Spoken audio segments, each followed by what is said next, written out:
Terima kasih. Assalamualaikum warahmatullahi wabarakatuh.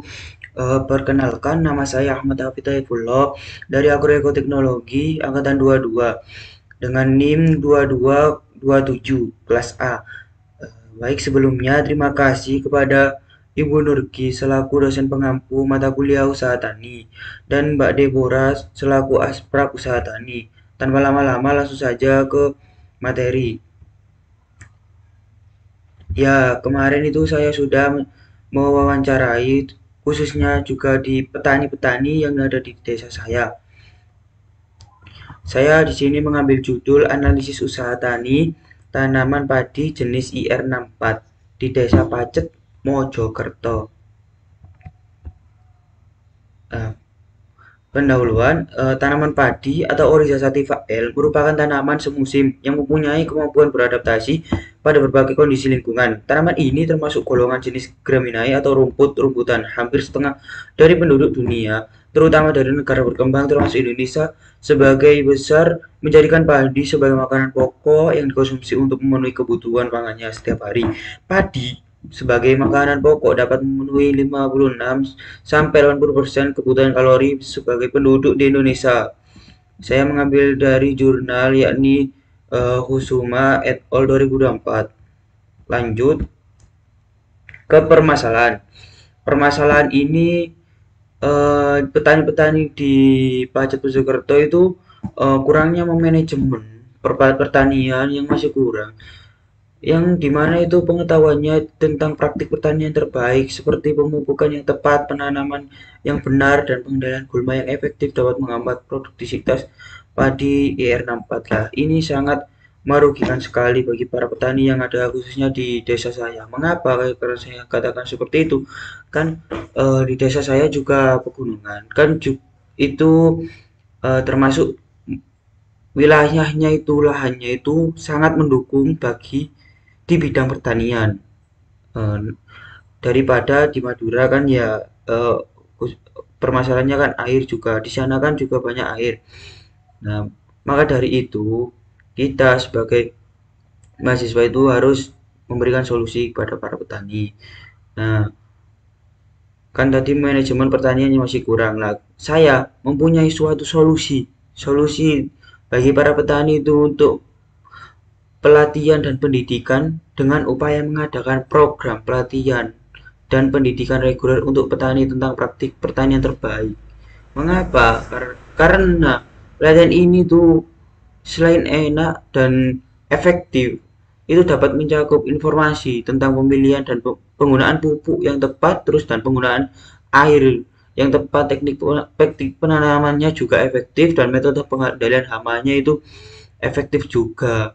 Seperti itu dan tidak sia-sia. Terus ke lahan ya, lahan itu pengelolaan tanah. Masalahnya itu terkait dengan kualitas tanahnya dan drainase di sana itu masih buruk atau tingkat kesuburan tanah yang menurun bisa mempengaruhi pertumbuhan dan hasil panen padi IR4 tersebut. Nah, di sini saya menawarkan solusi perbaikan sistem drainase pertanian dapat mencakup penggunaan rotasi tanaman yang tepat, penggunaan pupuk organik atau hijau dan teknik konservasi tanah seperti penanaman agroforestry dan penanaman kembali tanaman yang telah ditanam. Beberapa sistem irigasi menggunakan teknik drainase terbaru supaya kenapa di sana itu airnya juga tadi kembali lagi manajemen air tersebut supaya nggak terbuang sia-sia seperti itu.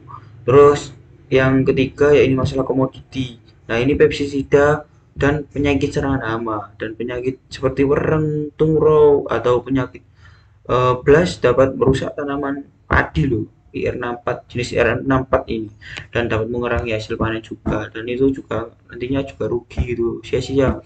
Terus di sini saya menawarkan solusi memilih varietas padi IR64 yang memiliki ketahanan terhadap hama itu, dan apa ya, tidak sembarangan varietas padi itu ditanam, harus dipilih terlebih dahulu. Semestinya itu yang tahan penyakit dan seperti varietas yang tahan terhadap serangan tumor juga dan atau penyakit hama kayak ini wereng sama blast tadi. Varietas yang Tahan hama ini juga dapat membantu mengurangi risiko kerugian dari usaha tani tersebut akibat serangan hama itu. Jadi nggak sia-sia juga.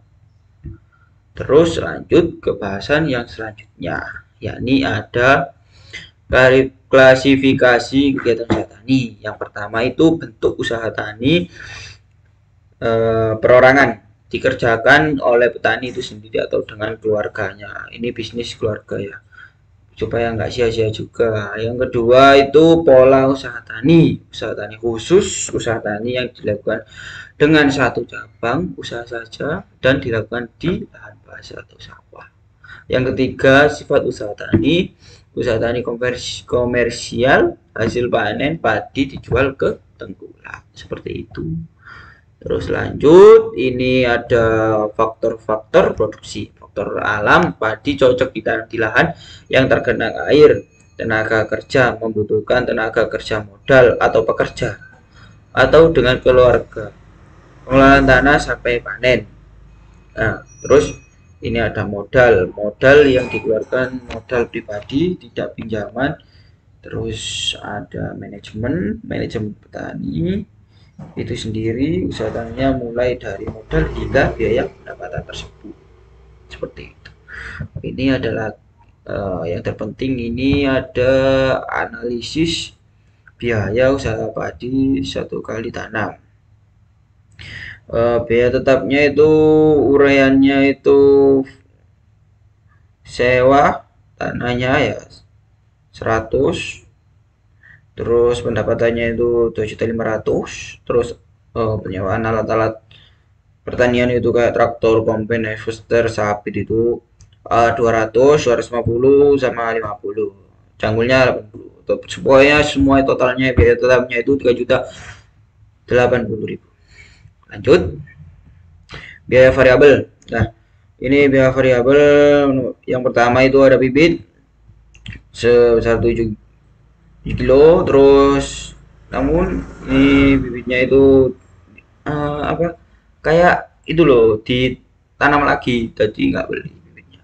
Kalau ada pupuk Posca 8 kilo, harganya sekisaran 16, pupuk Korea 8.000, pupuk ZA 24, herbisida 125, herbisida 135, terus ada TK pengolahan 50, ada pengolahan lahan dan pembuatan bedengan penanaman itu pure 150 semuanya, sama pemeliharaan panen dan pasca panen itu 50,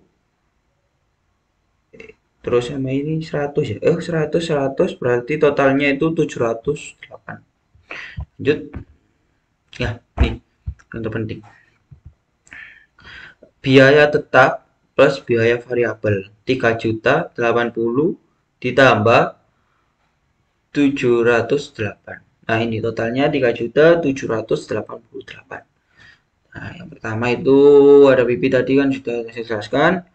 Terus pupuk Ponska itu 16, pupuk Korea 8.000, pupuk ZA 24, terus pestisida 125 sama herbisida 135.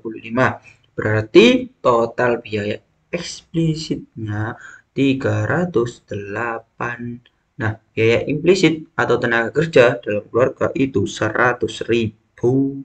Lanjut, analisis pendapat padi. Nah, ini biaya produksi padi itu 1.000 per kilonya, harga jualnya 5.800. Kenapa kok menurun drastis? Nah, itu juga karena faktor pasarannya itu segitu. Soalnya pas kemarin sebelum saya wawancara itu saya tahu juga itu harganya sekisaran 8.000. Nah, itu petani pada senang. Sekarang harganya menurun karena harga pasarnya segitu juga. Terus menerima ini ada produksi itu kira penerimaan kotornya 1.000 kali 5.800, totalnya 5.800, biaya variabel 708, totalnya 3.788. Pendapatan atau keuntungan kotornya itu 1.999. Terus biaya yang diperhitungkan dari tenaga kerja dalam keluarga keuntungan bersih itu 1.949.000. Terus ini ada kelayakan usaha tani, totalnya itu eh, 5.800 per 3.788. Nah, ini usaha tani padi dinilai sedikit menguntungkan meskipun keuntungan yang dapat itu sangat kecil bagi para petani. Ya, ini yang kemarin saya dokumentasikan di Pacet Mojokerto. Ini sawahnya para petani kemarin dan ini padinya, ini hama-hamanya ya. Wereng seperti wereng, tungrau dan blas. Saya akan bacakan kesimpulan dari tugas UTSR ini. Kesimpulan pada usaha tani padi di Desa Bendorojo, Kecamatan Pacet, Mojokerto, belum menghasilkan keuntungan yang tidak sebanding dengan tenaga kerja yang digunakan dari penanaman hingga pemanenan. Hasilnya harus ditingkatkan lagi. Banyak petani di desa tersebut menghadapi masalah menghadapi hama seperti wereng dan tungro dan lain-lain. Saran saya untuk kedepannya untuk berkelanjutan itu dengan cara meningkatkan keuntungan dan mengurangi kerugian. Mengapa? Karena itu kan petani juga kerjanya kan juga keras itu loh. Bukan keras gimana ya, kayak panas-panasan juga, terus bekerja keras, namun pendapatannya itu masih rugi, itu kan juga merugikan bagi diri kita sendiri kan. Maka dari itu usaha tani dapat bekerja dengan badan badan penyuluh itu juga bisa untuk mengembangkan pertanian itu supaya berkelanjutan lebih baik ke depannya. Sama pelatihan yang dimana mengajarkan ya tadi cara memilih dan menggunakan pupuk yang tepat, cara menanam dengan baik dan cara mengendalikan gulma dengan baik untuk supaya apa? Untuk meningkatkan produksi padi IR64 yang ada di Bendorojo, Pacet, Mojokerto tersebut supaya dapat meningkat drastis lah, nggak rugi gitu loh pertaniannya kan. Nah, ini daftar pustaka yang saya ambil dari Kusuma et al. 2024, analisis produk benih pada Seed Center Politeknik Journal of Business Management. Terima kasih sebelumnya Ibu Nurki dan Mbak Deborah. Assalamualaikum warahmatullahi wabarakatuh.